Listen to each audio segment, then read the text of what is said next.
Ben ritrovati dalla redazione. Una donna di 71 anni originaria di Trieste ha avuto un malore in spiaggia a Lignano Sabbiadoro all'altezza della Jet-Tour nel primo pomeriggio di ieri.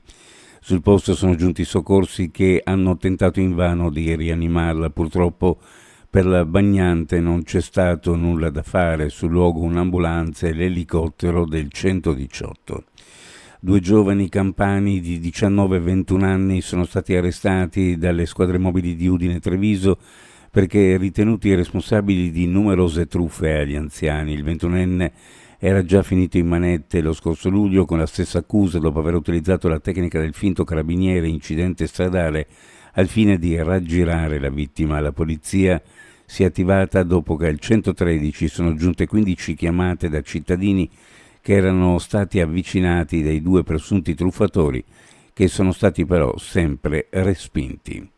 È già stata prontamente rimossa nel pomeriggio di ieri, fissata alla diga a protezione del porto, la carcassa di balenottera comune rinvenuta sotto i pontili della marina di Porto San Rocco a Muggia.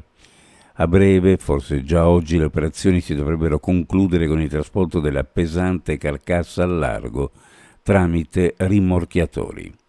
La giunta regionale, su proposta dell'assessore al lavoro Alessia Rosolenna, d'intesa con l'assessore alla salute Riccardo Riccardi, ha deliberato la definizione del fabbisogno di un totale di 1.400 operatori sociosanitari da formare nelle annualità 2024-2025, 2025-2026.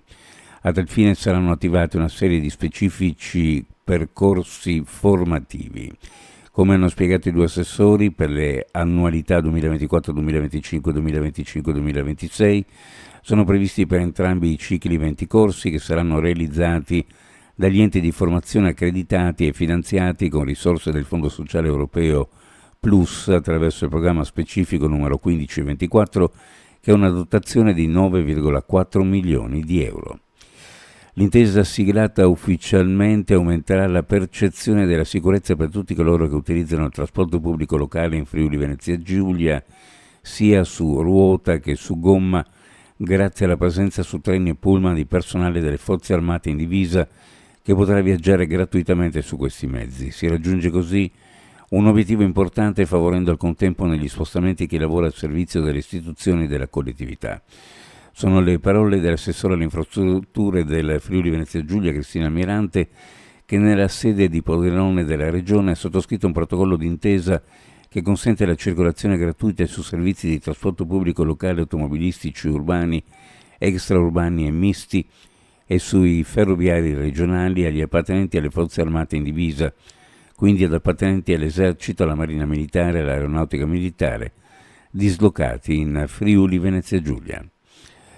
Le previsioni meteorologiche: cielo poco nuvoloso per velature anche consistenti sulla zona montana, possibili brevi rovesci o isolati temporali pomeridiani, venti di brezza, caldo con temperature di oltre 5 gradi centigradi sopra la norma del periodo, temperature minime in pianura fra 20 e 23, le massime fra 33 e 36 gradi, sulla costa minime fra 24 e 27, le massime fra 30 e 33 gradi centigradi. Previsioni a cura di ARPA FVG Meteo. Ed è tutto per il momento con l'informazione, grazie per averci seguito. Alla prossima edizione.